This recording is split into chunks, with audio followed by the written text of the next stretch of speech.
Оваа куќа, што ја гледате зад мене, верувале или не, слави 10 години од својата изградба. Оваа година се навршуваат 10 години од која направив оваа куќичка изградена од земја, од рециклирани материјали и без употреба на средства.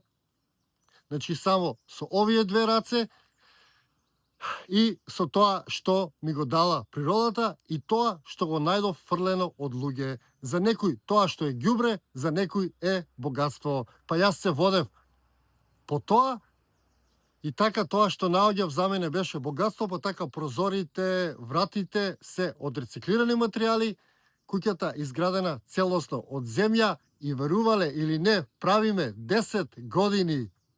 Па среќен роден ден на куќичката и да ви ја раскажам приказната за неа. Приказната за куќичката почна од еден мој избор да се преселам, да живеам во природа, да го напуштам тој така наречен град или место каде што има превише бетон, превише вештачки работи и додам на место каде што има природни работи, каде што има живот. Значи идејата за куќичката се роди од мојата преселба во природа, секако од материјални причини, затоа што за да изградиш куќа по конвенционална метода, она бетон, што се става во куќата, се потребни многу пари, а таа куќа трае од 30 до 50 години, при тоа на секој 3 до 5 години вложувајќи, треба да вложуваш средства во неа за да се одржи.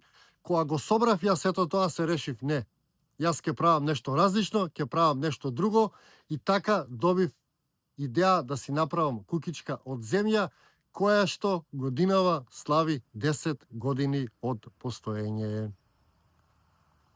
И кој што гледате сега е есен, куќичката си обстојува, а приказната за неа почна есен пред 10 години. Прославата за куќичката за 10 годишниот роден ден ќе ја правам напролет, кога е топло, кога може да се собереме надвор повеќе луѓе, па така држете ме за збор. А изградбата на куќичката почна овака. Почна со една мотика и со многу желба да ја направам. И прво ја направив само карабината, ако може да кажам така, оној само изгледот, кој што е малце личи тука на јајце, меѓутоа после додадов и стреја, цело време надградував нешто и правев. На крај таа стреја ја посадив со зелен покрив и мислам дека куќичката според мене си доби некој изглед од кој што сум за сега задоволен. А секако и внатрешноста тука имаше многу работи, внатрешноста на куќичката е исто така целосно од земја, еве дури и мебелот си го правам од земја, украси си правам од земја, полици, фигури, имам направено и неколку змеја исто така од земја и скоро целиот мебел во куќичката ми е направен од земја, освен масичката ми е направена од дрво кој што го најдов паднато, друго кој што гледате се ми од земја и се е направено рачно, затоа што кога правиш рачно, внесуваш дел од својата енергија во куќичката. За жал немам многу снимки од тоа како ја градев куќичката и слично, меѓутоа ете имав неколку слики, па можете да видите како изгледаше куќичката на почеток, а како изгледа сега. Низ годините куќичката преживеа дождови, невремиња, снегови и ете се уште стои.